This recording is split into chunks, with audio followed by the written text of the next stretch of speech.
네. 안-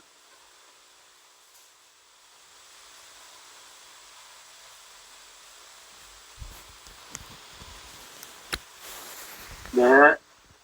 반갑습니다. 대구교회 중심부 정순재 형제라고 합니다. 많이 놀라셨죠?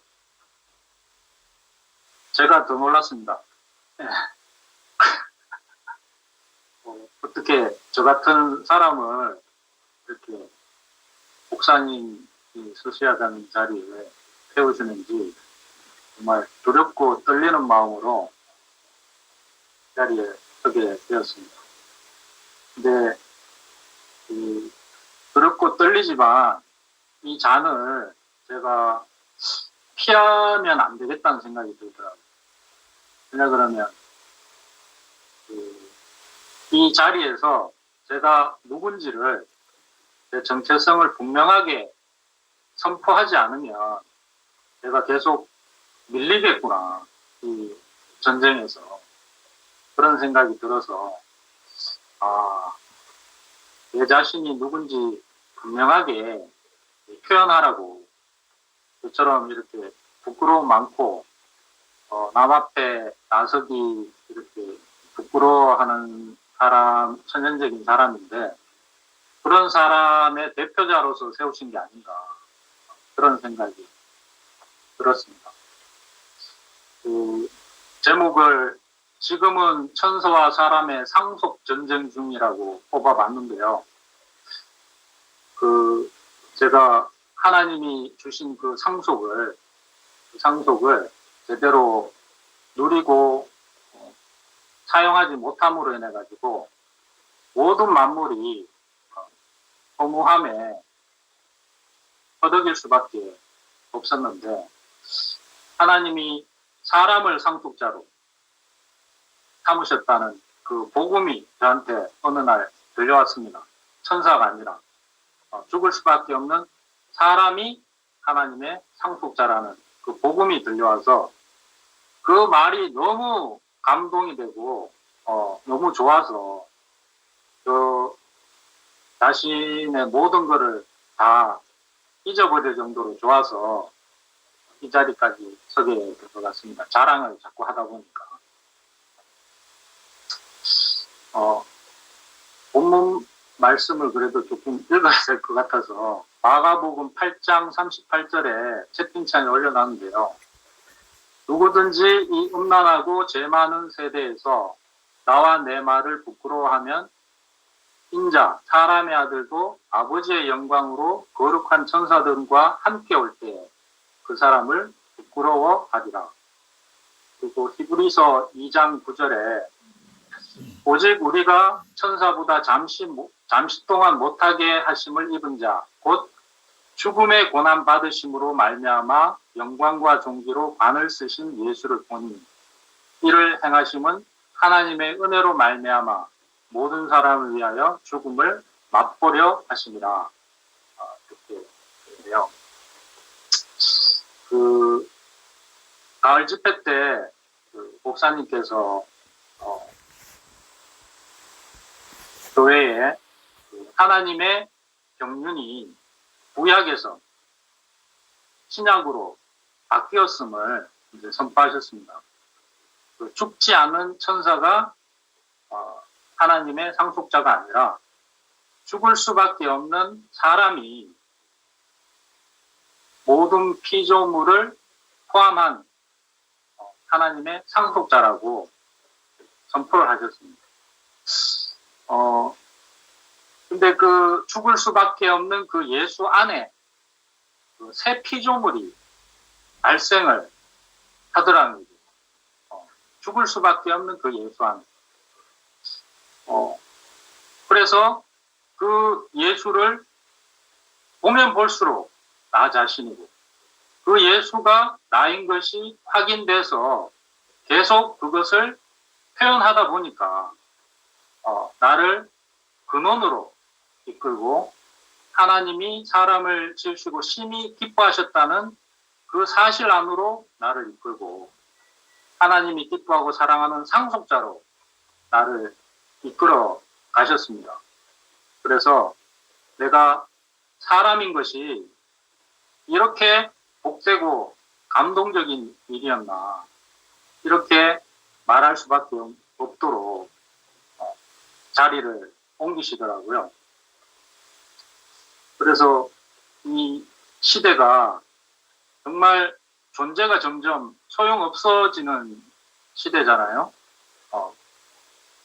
이 기계들이 다 사람이 할 일을 대신하고, 메타버스 시대가 와서 사람을 직접 만날 필요가 없고, 그래서 꼭 사람이어야 될 필요가 있는가? 사람이 지구상에서 다른 동물에 비해서 꼭 지구상에 존재해야 될 이유가 있는가? 이런 질문까지 이제 나오게 되는 상황입니다. 그런데 그리고 기독교는 사랑이 충만한 예수를 찾고 있고, 근데 아무리 사랑이 충만한 예수를 우리가 찾아도 그게 나로 사라지지는 않더라고요. 그래서 위선자라는 말을 듣게 되고, 결국에는 내 자신이 뭐 하는 사람인가, 이렇게 이제 발견되는 서글픈 상황에 이제 직면하게 되더라고요. 교회에 다녔지만, 우리 교회 좋은 것이 많지 않습니까? 관계도 친밀하고, 다 받아주고, 또 천하에 없는 그 말씀도 있고, 또 사람을 이제 흙으로 보고, 또 사람의 자리만 있으면 모든 것이 다 되는 그런 좋은 세계에 살고 있는데, 그런데 그게 나 자신으로는 발견되지 않더라는 거죠. 저는 최근에 목사님께서 그 응급실에 가셨을 때, 내가 예수와 직접적인 관계가 없구나. 내가 하나님으로부터 인도받고 보호받은 것은 역력한데, 내가 예수와는 직접적인 관계가 없구나. 이거를 발견하셨다고 그래요. 야, 그럼 그동안에 말씀하신 건 뭐고, 그 죽을 자리에 가서는 왜 그 자리가 발견이 되셨을까, 목사님? 근데 목사님께서, 정말 진실한 분이구나. 그냥 예수를 맹목적으로 믿는 사람 같았으면 자기와 연합되지 않는 그 자리에 갔을 때, 그 자리를 이제 숨기든지 이랬을 텐데, 내가 이 자리에 와보니까 다 도망갔구나. 다 도망갔구나. 그 고백을 하신 목사님이 계셨다는 것이 제 인생의 구원이 됐습니다. 목사님도 안 되는 자리가 있구나. 목사님도 안 되는 자리가 있구나. 다 도망간 자리, 싫어서 다 버린 자리. 이거 좀 불경스러운 말일지 모르지만, 목사님도 버리고 도망간 자리, 그런 자리가 있더라는 거죠. 그런데 그 자리가 발견되어져야지 모든 사람이 한 자리에서 만날 수 있고, 하나님이 지어놓으신 새 피조물 안에 참여할 수가 있고, 사탄에 대해서, 인생을 속이고 있는 사탄에 대해서 분명하게 우리가 하나님의 상속자인 것을 분명하게 우리 자신으로 선포할 수 있다는 그 사실이 된 것이 너무 신기한 사실이고, 전에랑 달라진 점이 뭐냐 그러면, 제가 전에는 그냥 이해하고 넘어갔습니다. 목사님 말씀을 이해하고, 흙이지, 그래, 뭐 사람의 자리에서 살아야 되지, 그 형제들하고 같이 올려서 말씀 듣고 교제해야 되지. 또 은혜의 노선을 따라서 이렇게 가는 것이 저에게도 즐거웠고 충분히 좋았습니다. 그리고 그걸로도 저는 잘 살 수 있는 사람이었거든요. 잘 살 수 있는 사람이었는데, 근데 그 자리에서는 궁극적으로 예수와 내가 연합이 되지는 않더라는 거죠.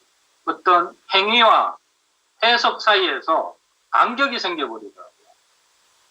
어떤 형제가 간증을 하고 이렇게 충만을 간증을 하면 거기에 참여될 때도 있었지만 참여가 안 될 때가 있더라고요. 그래서 아니 내가 흑이니까 그렇지 이렇게 넘어갔죠. 근데 시간이 가면 갈수록 그 간격이 점점 더 벌어지게 되고, 마침내 목사님께서 내려올 수 없어서 죽은 예수를 얘기하실 때는 내가 도저히 모르는 말씀을 하시는구나. 내가 모르는 말씀을 하시는 거야. 그전에는 내가 아는 걸 말씀하시는 걸 거야. 이렇게 생각하고 있다가 내려올 수 없는 예수를 얘기하시면서부터는 내가 도저히 모르는 말씀을 하신다는 사실을 조금씩 눈치채기 시작했습니다. 네. 그래서 참 답답한 시간을 교회 안에서 보내게 되고, 봉사도 하고 헌신도 하고 헌금도 하지만 내 자신이 드려지지 않는 그 답답함이, 소통이 되지 않는 답답함. 목사님은 말씀하시는데 나는 못 알아듣는. 하나님이 아무리 말씀하셔도 사람에게 전달되지 않고, 사람이 아무리 하나님을 이해하려고 해도 이해되지 않는 그 경계선상에서 정말 참 답답한 시간들을 보내게 됐는데, 그런데 예수가 십자가에 못 박혀서 내려올 수 없어서 죽은 그 사람이 하나님의 모든 것을 상속받았다. 그 소식이 들려오는데, 왜 저는 그동안에 해석이 중요하다고 봤거든요. 해석이, 세상을 어떻게 보고 내가 어떻게 세상을 해석하느냐가 중요하다고 봤지, 어떤 사실 자체가 내 삶을 바꿔놓지는 못했거든요. 그런데 내려올 수 없어서 죽은 이 사람이 하나님의 모든 것을 상속받았다, 이 말을 듣는데 내 속에서 뭔가가 자꾸 발생을 하는 거예요. 발생을. 작동을 하더라고요. 그래서 이게 참 뭐지? 사실인데 왜 해석도 아니고 사실인데 이것이 내한테 뭔가가 작동을 하고 다른 것을 불러일으키지? 그게 너무 저는 신기했습니다. 그래서 해석을 할 수 없는 사람도 있거든요. 그렇게. 좋게 해석을 하고 싶지만 그렇게 해석할 수 없는 사람도 있는데, 그런데 그 해석과는 전혀 상관없이 내려올 수 없는 예수가 만유를 포함한 하나님의 상속자다. 이것은 이제 사실이라는 거예요. 사실.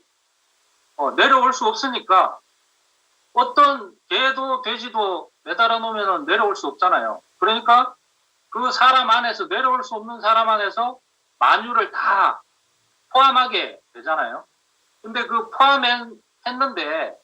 그랬는데 그 사람이 하나님의 상속자라는 겁니다. 어떻게 실패하고 죽은 그 사람이 하나님의 상속자냐는 거죠. 그런데 그 말을 듣는데 저는 내려올 수 없는 그 사람이 상속자라면 야, 이거는 대박이다. 하나님이 그 사람만 찾는다. 그 사람만으로 일을 하신다. 이렇게 말씀을 하시니까 그게 저니까요. 내려올 수 없는 나가 나니까. 그러니까 그 말이 복음으로 들리더라고요. 복음으로.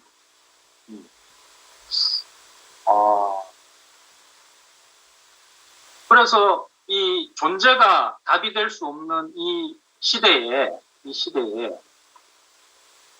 내려올 수 없는 그 사람이 하나님의 상속자라는 이 말이 감동인 겁니다.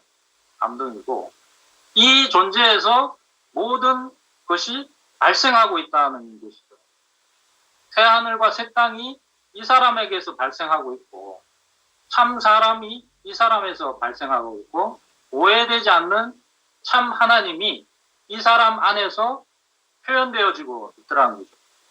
참 신부, 참 신랑도 이 사람을 통해서 나오고 있더라는 거죠. 그러니까 모든 우주를 새롭게 하는 이 내려올 수 없는 예수, 이 사람이 정말 귀한 사람이구나, 신기한 사람이구나. 어떻게 이 사실이 단순한 지식으로 들리는 게 아니라 어떻게 내 생명으로 작동을 하고 있지? 하나님이, 우리 목사님이 귀한 세계로 우리를 인도하셨다는 생각이 들더라고요. 정말 존재가 답이 되는 세계에 우리가 왔습니다. 존재가. 내려올 수 없는 그 예수가 바로 모든 것에 답이 되는 시대가 도래했습니다. 좋게 해석하고 긍정적으로 해석하고 은혜롭게 해석하는 해석의 시대가 가고 내려올 수 없는 그래서 죽은 예수가 사실이 되고 모든 것이 되는 이 사실의 시대가 왔습니다.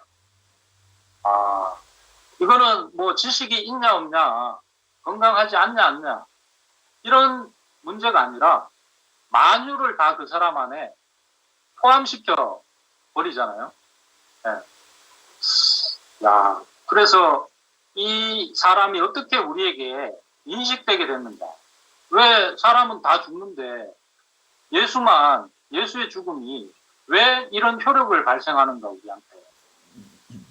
하나님처럼 하나님 아들이라고 불렸던 그 사람이 죽었으니까. 그 사람이 죽었으니까 이게 보통 문제가 아니잖아요. 보통 문제가 아니잖아요. 하나님하고 완전히 연합돼서 살아서도 나는 부활이요 생명이니 나를 믿는 자는 죽어도 살겠고 살아서 나를 믿는 자는 영원히 죽지 아니하리라. 이렇게 말하셨던 분이 왜 죽냐고요.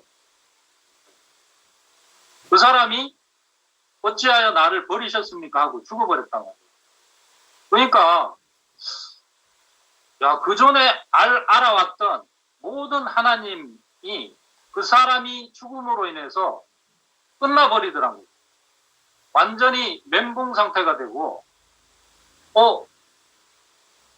이래 된 거죠.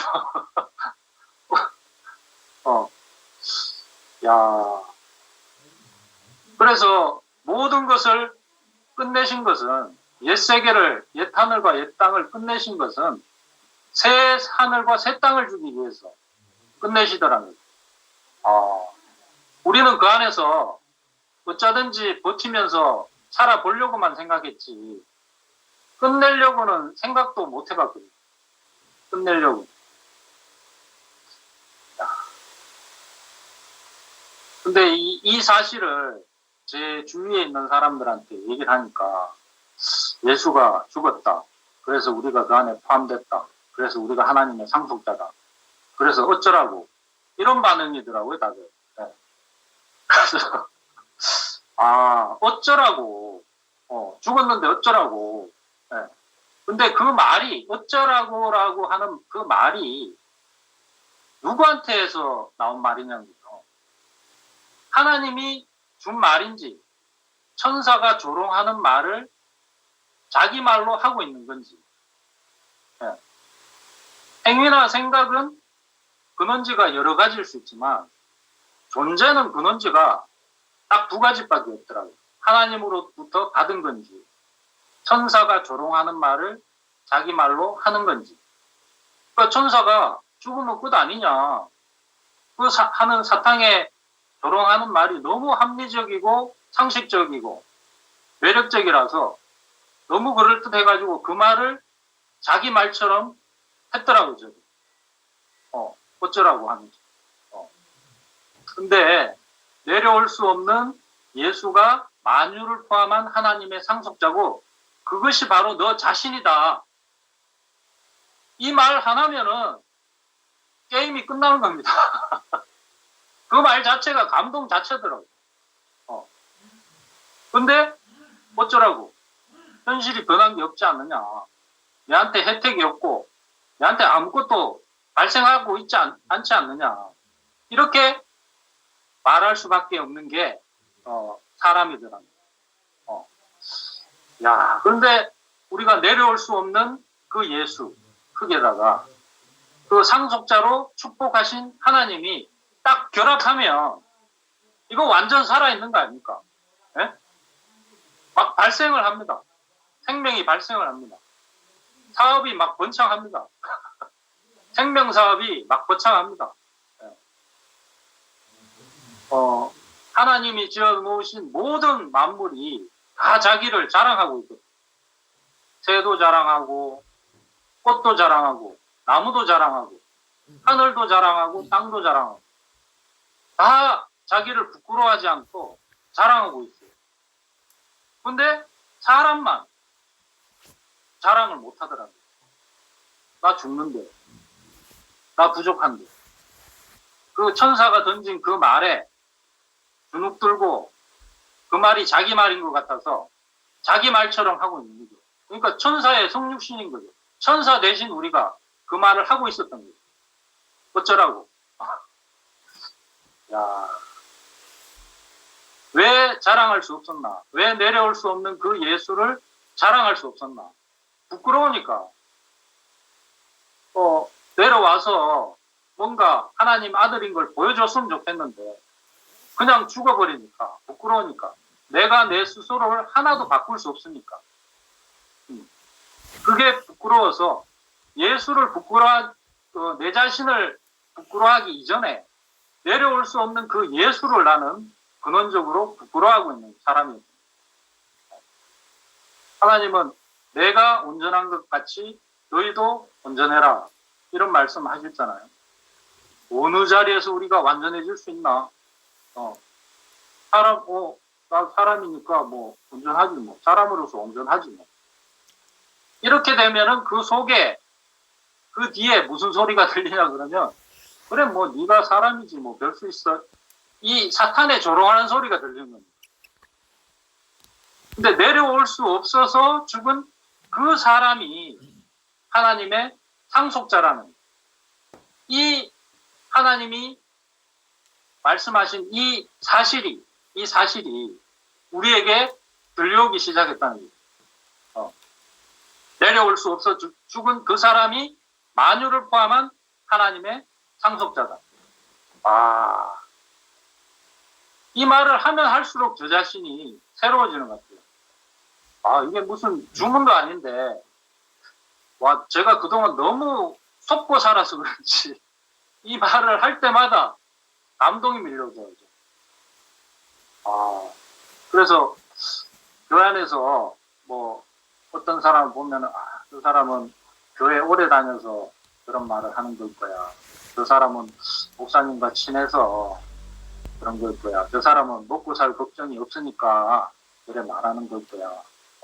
저 사람은 성격이 좋아서, 저 사람은 부모를 잘 만나서, 저 사람 말씀을 많이 알아서 그럴 거야. 그렇게만 생각할 수밖에 없는데, 근데 목사님이 얘기하시잖아요. 스님 제가 뭐 20년 살았는데 그 세월이 그냥 금방 하루 이틀 났습니다. 이렇게 스님한테 물으니까 스님은 70년 살았으니까 오래 산 것 같습니까? 이러니까 그 스님이 일반이야. 그 역사나 성격이나 지식이나 관계나 뭐 건강이나 이건 다 그냥 매일반이더라고요. 매일반이더라고요. 그 세계와 하나님이 말씀하시는 새하늘과 새 땅의 세계, 참 사람, 참 하나님의 세계는 다른 세계더라고요. 그래서 내가 이런 데 매여 있으면 하나님이 인생을 위해서 준비하신 모든 축복을 먹고 누릴 수가 없겠다는 생각이 들더라고요. 그래서 예수, 내려올 수 없어서 죽은 예수 안에서 우리는 만유를 지배하고 만유에게 생명을 공급하는 왕권을 가지게 됐고, 옥에 있는 영들까지도 포함해서 하나님 앞에 나갈 수 있는 제사장권도 가지게 됐고, 내 인생에 왜 이런 일이 일어나는지 알 수 없고 애매하고 흐릿했던 모든 현상들을 우리 자신이 답이 돼서 선명하게 보여줄 수 있는 선지자도 됐습니다.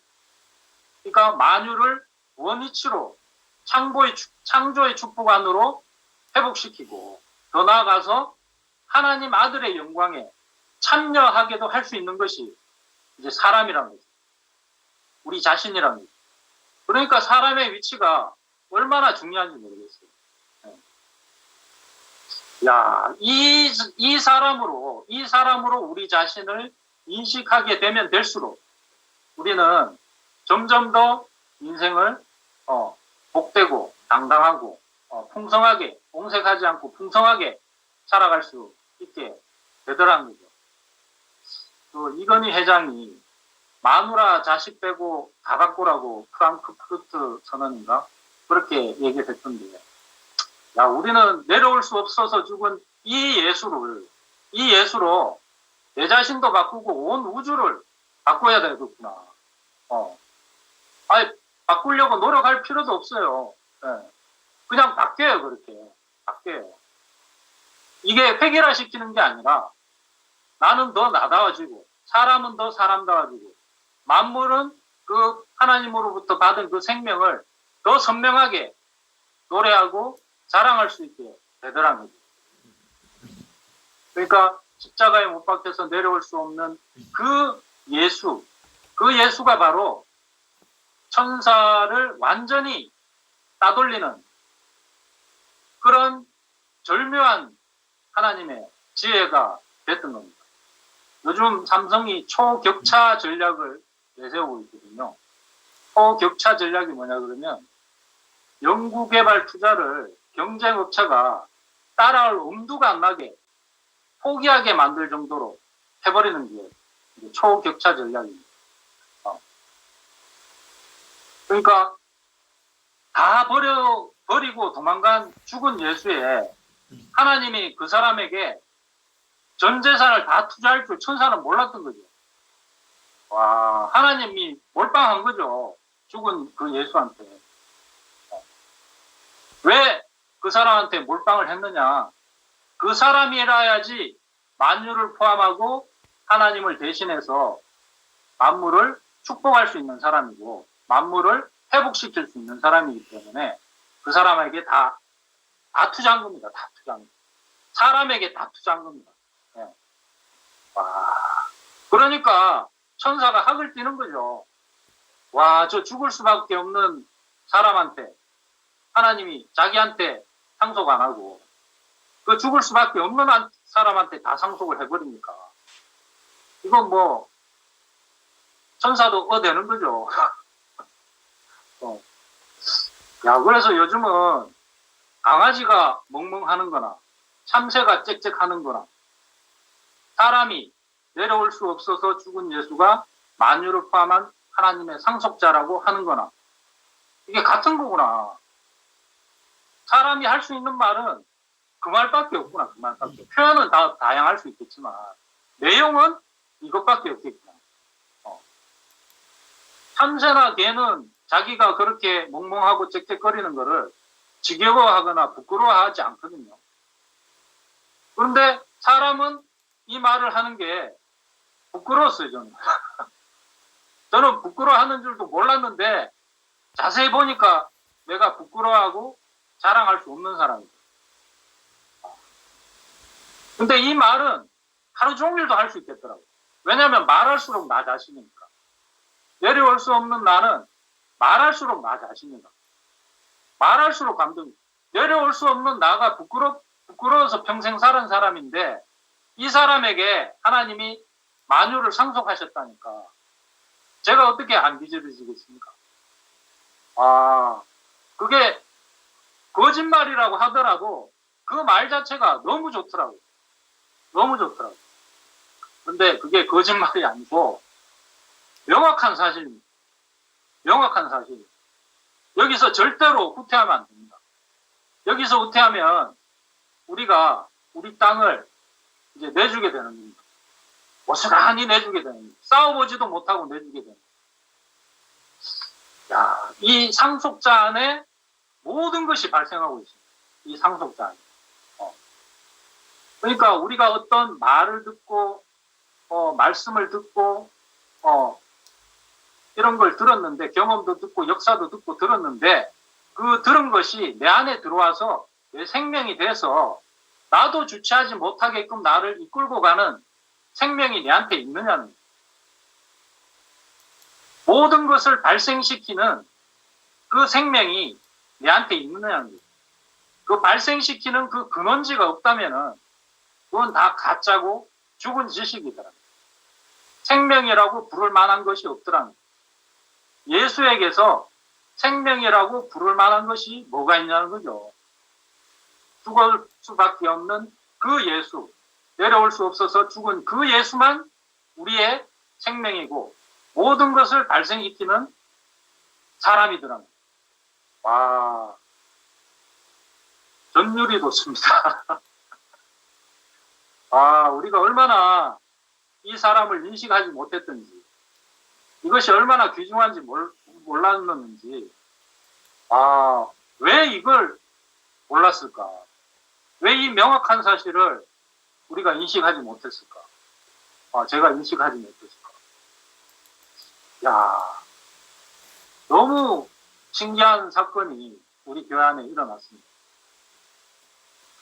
그러니까 이렇게 말하는 나도 하나님이 끝내시면 아무 할 말 없는 사람이 될 수도 있습니다. 그래도 나는 지금 이 말을 해야 됩니다. 사랑하는 사람 품에 비수가 있을지라도 나는 갈 수밖에 없는 거죠. 품만 있으면 이 말을 하고 싶어요. 이 표현이 제 생명이니까. 그래서 어떤 사람은 우리 자매 같은 사람, 자매는 세게 말하는 말투가 싫다, 강요하는 말로 들린다, 그 말 안 하면 안 될 것 같은 느낌이 싫다, 이렇게 얘기를 하더라고요. 근데 이제 제가 물었어요. 내가 정말 좋아서 하는 말인지, 당신한테 강요하는 말로 들리는지 물으니까, 오빠는 좋아서 하는 말로 들린대요. 근데 자기는 그렇게 안 된다고 얘기를 하더라고요. 뭐 일단 제가 좋으니까 이런 말을 하는데, 근데 결국에는 사람은 이 말이 아니면 안 되도록 하나님이 지어 놓으셨더라고요. 시간 문제지 그렇게 될 수밖에 없도록 해 놓으셨더라고요. 정말 내려올 수 없는 그 사람이 바로 나라고 말할 수 있고 그것을 자랑할 수 있으면 인생 끝난 거 아닙니까? 인생 끝난 거더라고요. 게임 끝입니다. 모든 것이 원위치로 돌아왔습니다. 모든 것이 하나님의 축복 안으로 돌아왔습니다. 저도 제 속에서 계속 질문이 생깁니다. 이거 잠깐 이러다 마는 거 아니야? 못 내려오는 예수만 말하다가 이거 나중에 식상해지는 거 아니야? 그럴지라도 나는 지금 이 말을 할 수밖에 없더라고. 그래도 너 죽잖아. 나중에 아무 할 말 없게 되잖아. 죽기 전이니까 죽기 전에 더 말하고 싶은 거죠. 죽으면 말 못하니까. 말할 때 내가 살아있고 내가 행복하니까. 그러니까 이 말을 계속 하는 겁니다. 제가 좀 이름이 정순재인데 요즘 사람들이 정강재라고 이렇게 별명을 붙이더라고요. 강하게 얘기한다고. 네.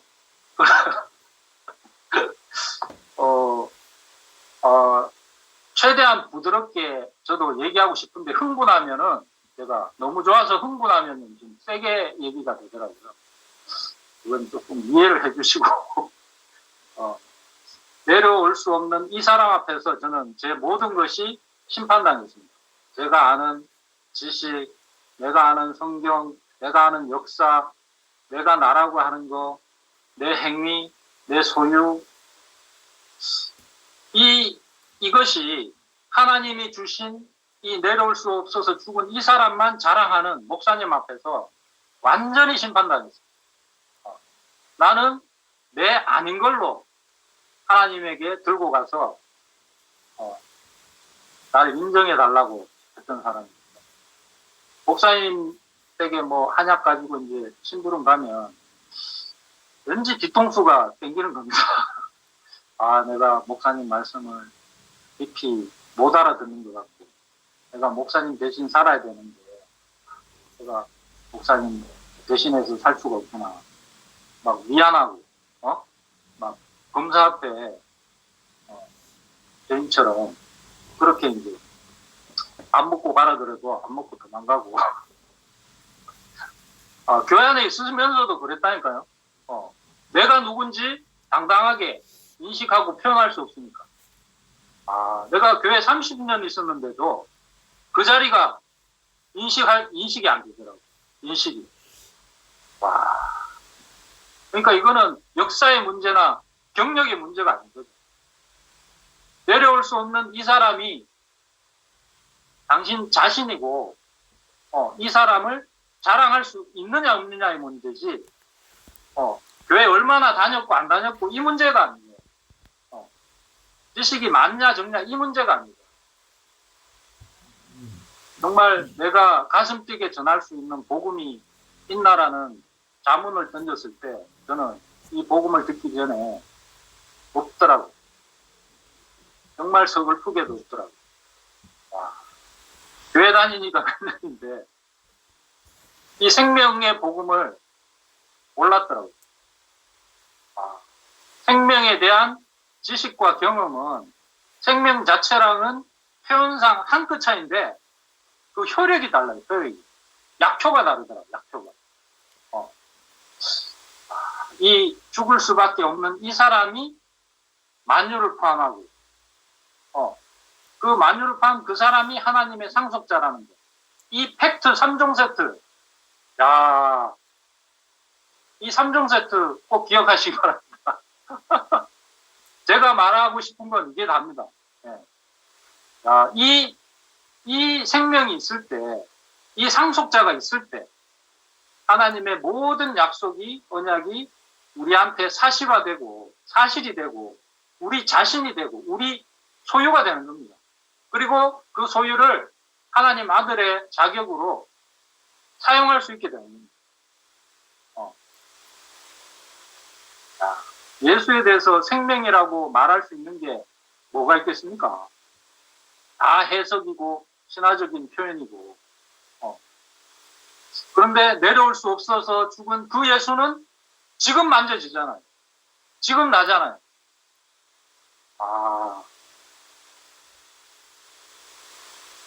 누가 뭘 얘기하든지 그 안에 내려올 수 없는 예수가 있더라고요.